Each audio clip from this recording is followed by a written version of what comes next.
ঋণ খেলাপিদের আর কোনো ছাড় দেওয়া হবে না বলে সতর্ক করে দিয়েছেন অর্থমন্ত্রী আ.হ.ম মুস্তফা কামাল।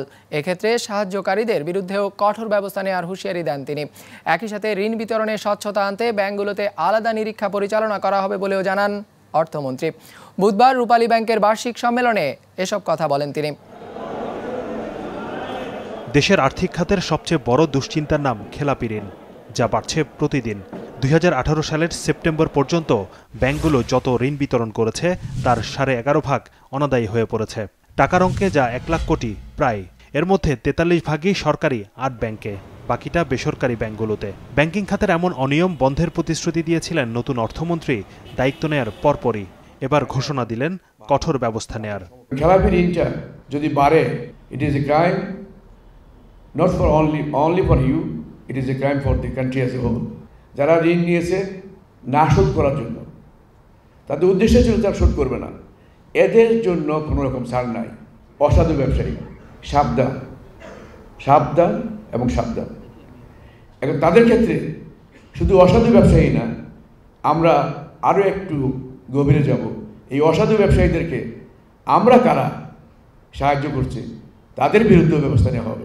গেল 1 বছরে মন্দঋণের তালিকায় শীর্ষে উঠে এসেছে জনতা ব্যাংক।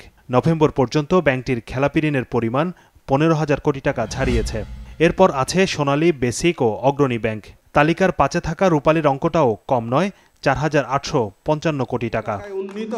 ব্যাংকটির বার্ষিক সম্মেলনে এসে অর্থমন্ত্রী বলেন, ঋণ বিতরণে অসতর্কতা ও অদক্ষতায় খেলাপি হওয়ার বড় কারণ, যা যাচাইয়ে এবার প্রতি ব্যাংকে আলাদা নিরীক্ষা পরিচালনার কথা ভাবছে সরকার। আমরা প্রত্যেকটা ব্যাংকের জন্য আমরা স্পেশাল অডিটের ব্যবস্থা করব। যাদেরকে আমরা ঋণ দিয়েছেন তাদেরকে জানার জন্য তারা কারা এবং তারা এলসি সেটেলমেন্ট করেছেন মেশিনের জন্য, মেশিন কোথায় বসিয়েছেন আমরা দেখব। এরা বারবার একই ব্যক্তি, একই গ্রুপ, বিভিন্ন নামে অথবা একই নামে বারবার টাকা নেবে, একই কথা বলে আমরা এক্সপোর্টস করব। কিন্তু আমরা একবারও দেখলাম না আগের এক্সপোর্টস প্রসিড যা আশা কথা ব্যাংকে জমা হওয়ার কথা জমা হলো কিনা। It has to be taken care of. অনুষ্ঠানে ব্যাংকটির ব্যবস্থাপনা পরিচালক বলেন, লোকসান থেকে বেরিয়ে গেল 2 বছরে 911 কোটি টাকা মুনাফা করেছে রূপালী। তবে পরিশোধিত মূলধন কম থাকায় অন্য ব্যাংকের চেয়ে ব্যবসায় পিছিয়ে পড়ছে বলে মনে করেন তিনি।